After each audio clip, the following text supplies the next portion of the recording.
Ligados e integrados. Realização Canal Rural. Oferecimento Seara. A qualidade vai te surpreender.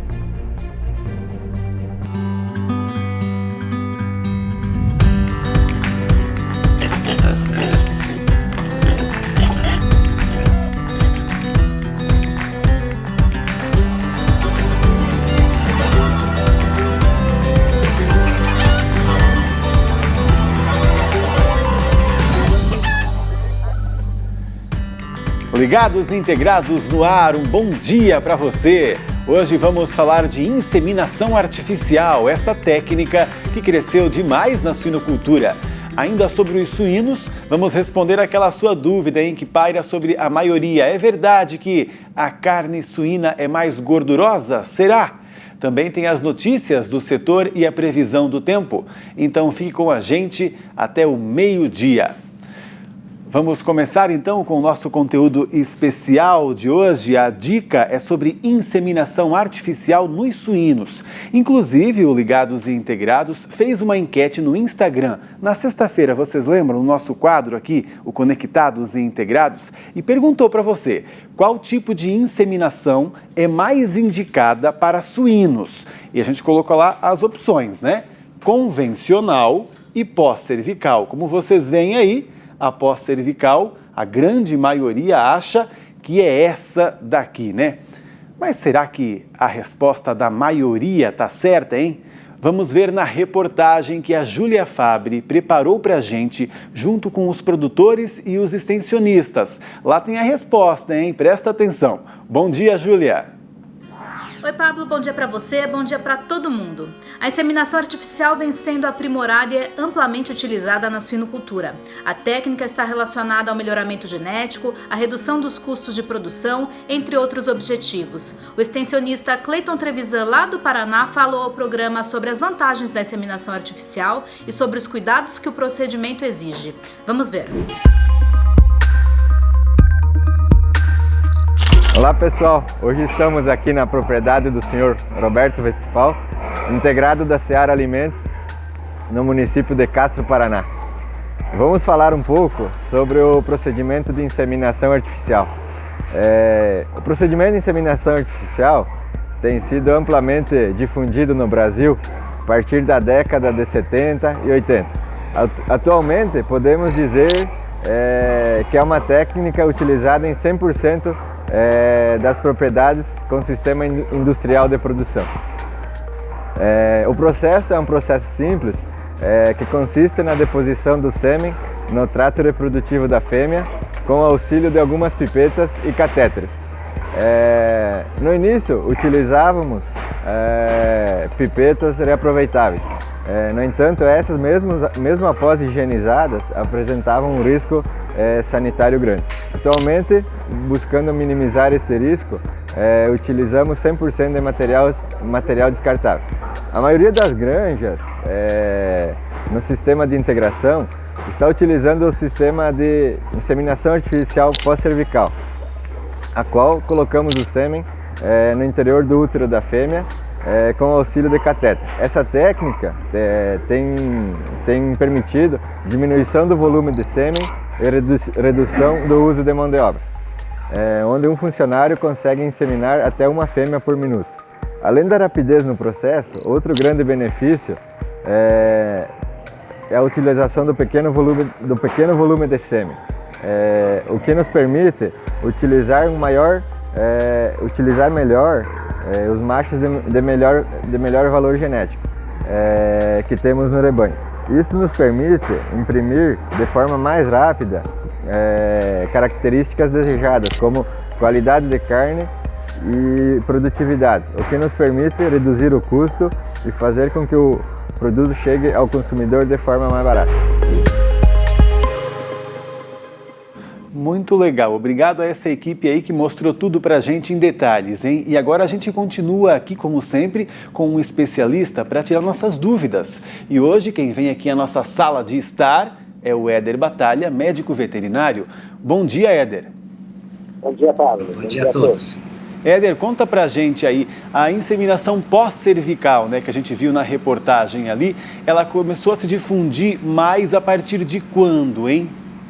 Olha, Pablo, a partir em volta de 10 anos atrás, a pós-cervical se tornou mais viável financeiramente, né, devido a custos dos insumos necessários para a utilização, e com uma evolução constante do melhoramento genético, ela se difundiu rapidamente no campo. Pois é o que a gente entendeu mesmo, acaba economizando o material e dá para utilizar mais. A inseminação pós-cervical, por você realizar a deposição do sêmen mais internamente no corpo do útero e não na cérvix, como na inseminação convencional, você consegue reduzir a concentração espermática necessária para inseminar aquela porca. Com isso, você pode aumentar a produtividade dos seus machos e utilizar sempre machos de maior valor genético para isso. Então, o principal benefício é o ganho genético. E nessa aplicação, ela também, né, acaba sendo mais fácil, é mais complicada? Como é que funciona essa pós-cervical ali na prática? Dá para se fazer com mais simplicidade? Não? Ok, ela é uma técnica simples. O principal dica seria o treinamento adequado da equipe para a execução do processo corretamente, e o principal dificuldade, assim, nesse ponto de vista, seria a higiene. Por ser uma técnica mais invasiva, deve-se ter mais atenção com a higiene. Ah, tá certo. Você falou aí também na equipe, né, em treinar a equipe. Sim. Como é que geralmente funciona? Dá para se fazer sozinho o produtor? Acredito que não, né? Não é bem indicado isso. A técnica, o treinamento da equipe, basicamente o ideal, assim, que normalmente eu oriento, é que ter uma ideia mais anatômica do processo, que seja feito utilização de uma peça anatômica, né, para que o funcionário tenha uma ideia, uma consciência de que vai atravessar ali com o catéter a cérvix e depositar o sêmen no interior do útero da porca. Então, com o treinamento da equipe, o processo e a adequada orientação de um profissional, né, que tenha esse conhecimento da técnica, ela é rapidamente aprendida e compreendida pelos funcionários responsáveis pelo processo. Pois é, Alice falou inclusive, né, que é muito rápido e tal. Esse material, geralmente quando comprado, né, para pós-cervical, ele rende quanto mais do que em uma convencional, né? Sim. Normalmente o dobro, né? A dose pós-cervical, ela tem a metade da dose tradicional com relação principalmente à concentração espermática. Varia um pouco dependendo da concentração utilizada como padrão, mas normalmente ela é a metade, por volta da metade dessa. Então renderia no mínimo o dobro. Existem trabalhos científicos, Pablo, que pode se utilizar até 1/6 da dose tradicional na dose convencional, mas isso dependeria ainda ela ainda tem influências nos resultados da granja. Então, hoje se utiliza aproximadamente 1/3 ou metade da dose convencional. Eu vi também nas imagens ali o pessoal, né, aplicando algum produto no material, né, antes de introduzir. Quais são esses cuidados aí? Sim. O principal cuidado na técnica é a higiene, né? Então, realizar a limpeza adequada da vulva da fêmea antes da introdução da pipeta, e se pode utilizar gel, né, um gel lubrificante para facilitar esse processo e evitar lesões, né? Esse gel, é importante que ele seja próprio para o processo, né, e não seja espermotóxico. Então, que seja um gel específico para se utilizar na inseminação artificial. O que pode ser espermotóxico? Importante isso, né? Sim, alguns produtos que não são géis específicos para utilização na inseminação artificiais podem causar a morte do espermatozoide. Então, isso não se tem a intenção de utilizar um produto no trato reprodutivo da fêmea que vai causar morte dos espermatozoides. E aí depois, os cuidados com a fêmea, como é que a gente percebe se deu certo? Os cuidados da fêmea após o processo são os mesmos cuidados da inseminação tradicional em si, né? Não tem diferença nesse sentido. Uhum. E aí, como é que a gente vê se esse resultado deu certo e tudo mais? Os resultados são avaliados pelos índices reprodutivos, né, da granja, né? A inseminação artificial, ela vem evoluindo nos últimos anos com a ideia de se reduzir a concentração espermática para melhoramento, principalmente para o ganho genético, igual foi falado muito claramente na reportagem, né? E também a redução do número de doses inseminantes para se emprenhar uma fêmea. Com isso, você consegue utilizar sempre os melhores reprodutores e ter maior benefício no ganho genético, né? O acompanhamento disso é se manter os mesmos resultados, não mínimo se manter, mas se for possível ter uma melhora dos índices reprodutivos alcançados na granja com a técnica convencional, que se utiliza bem mais espermatozoides para se emprenhar uma fêmea. Então, reduzindo a concentração, mantendo os mesmos índices reprodutivos ou melhorando os mesmos, né, mas nunca reduzindo, esse é o objetivo da técnica do melhoramento genético, utilizando a técnica de inseminação artificial pós-cervical, tá? Acredito que seja isso a ideia. Tá certo, então, muito legal, muito boas as informações. Nós e os produtores agradecemos as dicas. Um bom trabalho aí para você. Eu que agradeço. Um abraço. Até uma próxima. E a China vai leiloar mais 20 mil toneladas de carne suína. Fazem parte da reserva estatal. Os clientes são atacado e grande varejo, como redes de restaurantes. Vai ser amanhã. O objetivo é equilibrar um pouco a demanda, que por lá está alta, e alavancando os preços. O país já liberou 290 mil toneladas de carne suína somente esse ano. Informação boa aí para a gente ver como o mercado por lá está reagindo, principalmente depois de toda essa pandemia, né? Por lá, então, a economia se recupera e a gente já vê a consequência por aqui, né? Com as vendas, só que agora tem recado do produtor rural para a gente, inclusive falando sobre isso. Vamos ver? Quero dizer a todos que estamos trabalhando normal, com as precauções, com os cuidados, com total higiene, os funcionários todos muito bem orientados. E quero dizer a você que Deus nos deu uma missão de produzir alimentos. E nós aqui estamos produzindo normalmente, com qualidade, com muita eficiência. E é isso aí. E agora, aqui uma notícia para você se atualizar aí, que o 14º Seminário Internacional de Agricultura, de Suinocultura, aliás, ele foi adiado, viu? Vai ser nos dias 11 e 13 de agosto de 2021. O motivo você já deve imaginar, né? Que é para evitar a aglomeração, como indica a Organização Mundial de Saúde, quanto à pandemia do novo coronavírus. Então, esse Seminário Internacional de Suinocultura só no ano que vem, tá bom? E agora tem intervalo, depois tem também a previsão do tempo e o nosso quadro Focinho de Porco Não é Tomada. Até já!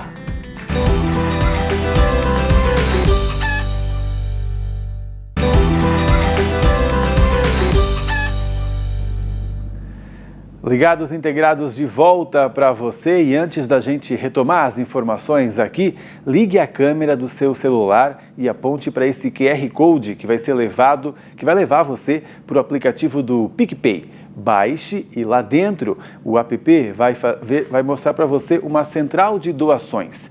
Eu indico para você o Hospital de Amor, viu? Que é o antigo Hospital de Câncer de Barretos. Eles sempre trabalharam com doações e agora precisam ainda mais, né? Afinal de contas, a gente vive agora em meio a uma pandemia. Então você imagina como pode estar a situação por lá para os médicos, para os enfermeiros trabalharem, né? Precisam da nossa ajuda. Se você puder, por favor.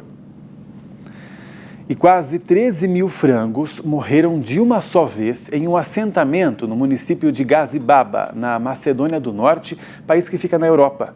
Os animais eram vacinados e a suspeita inicial era de que sofreram de micoplasma, mas os exames deram negativo. As amostras foram testadas com um número maior de possibilidades de vírus e acusaram Newcastle. Dias depois, 25 galinhas caipiras criadas por uma família num quintal perto do assentamento também morreram. Todos esses casos surgiram como um alerta para a Organização Mundial de Saúde Animal, que exigiu o abate de outras aves nas redondezas, além da desinfecção e eliminação oficial das carcaças. A Macedônia do Norte deve intensificar a vigilância.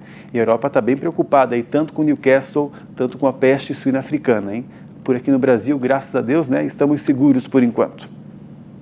E agora vamos ver a previsão do tempo com a Priscila Paiva. Ela traz todas as informações para você aí se planejar na sua produção, hein?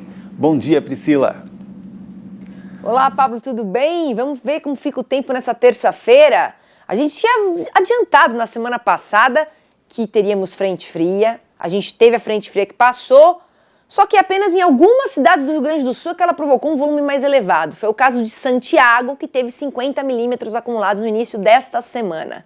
O sistema segue seu avanço, mas provocando chuva muito isolada. A gente vê ainda que nas próximas 24 horas só chove no extremo sul do Rio Grande do Sul.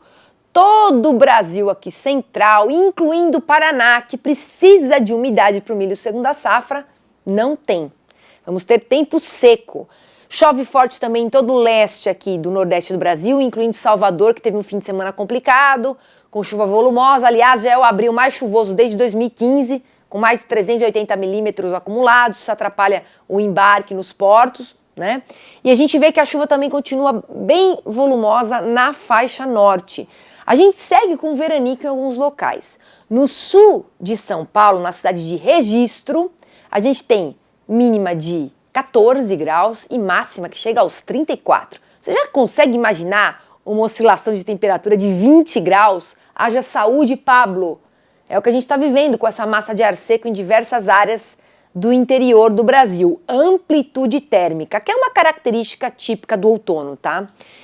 Olhando aqui os acumulados de chuva, a gente percebe que até o início de maio, eles ficam bem restritos ao Rio Grande do Sul e a Santa Catarina e continuam mais elevados no extremo norte do Brasil.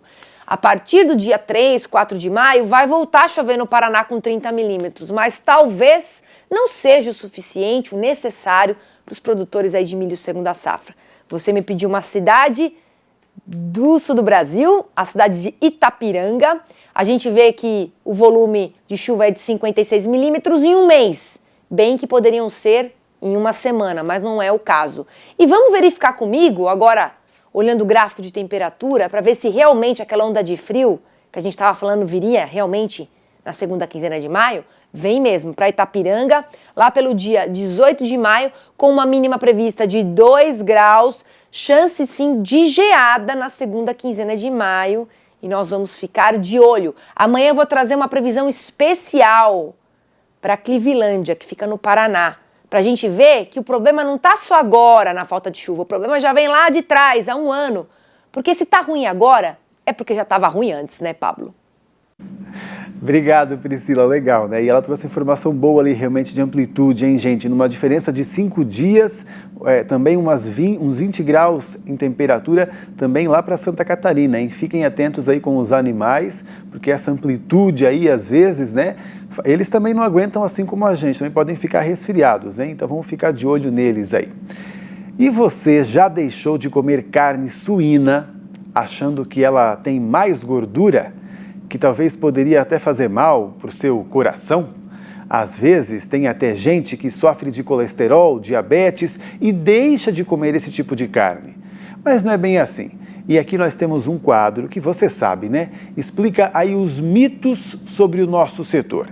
É o focinho de porco, não é tomada. Vamos ver junto comigo? Olha só, já está na tela aqui para assistir com você, hein? Também quero saber, se é mito ou é verdade?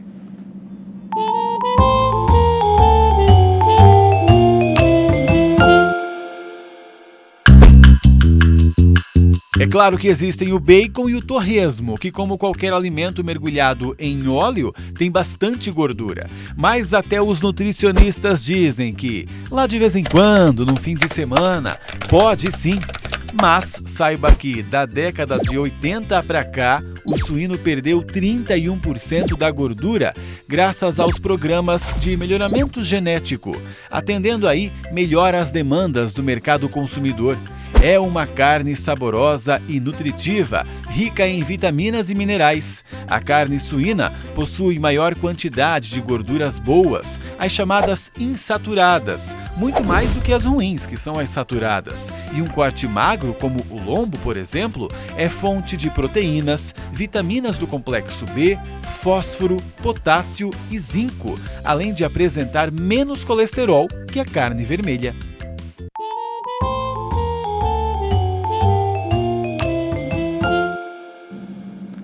Tá vendo só? Depende do corte que você prepara, né? E também a maneira que às vezes você limpa ali, né? Tem gente que não gosta, né? Quer deixar a gordura, mas aí você já está procurando, né? Mas tem como também achar aí um corte que já não venha com gordura, super magro e também muito saboroso, a gente sabe, né? Agora eu quero dizer para você que se aquele seu amigo, seu parente perdeu hoje a nossa entrevista aqui sobre inseminação artificial com várias dicas, mostra para ele. É só você acessar o YouTube, aí você vai lá, procura pela reportagem então, pela edição do dia de hoje que tem essa reportagem, né? Não está ali ainda porque nós estamos no ar, né? Calma, mas depois ela vai para lá também. E aí você só compartilha com ele pelo seu WhatsApp, que tal?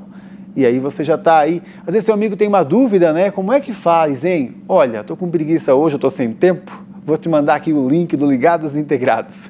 Manda para ele.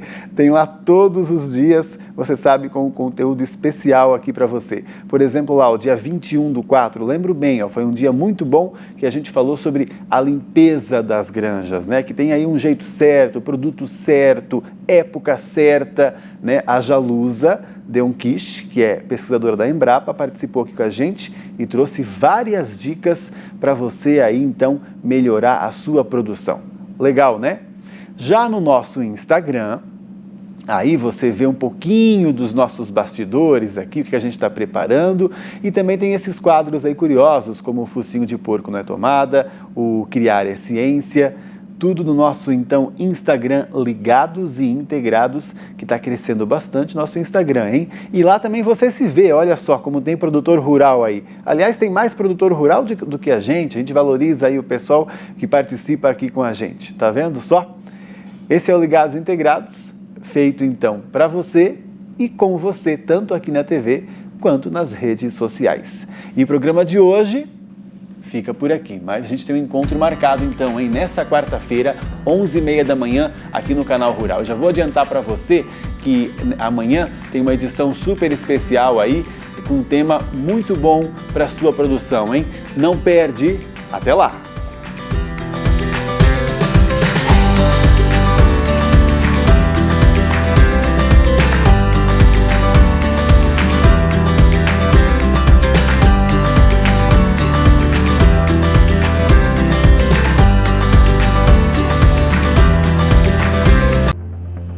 Ligados e Integrados. Realização Canal Rural.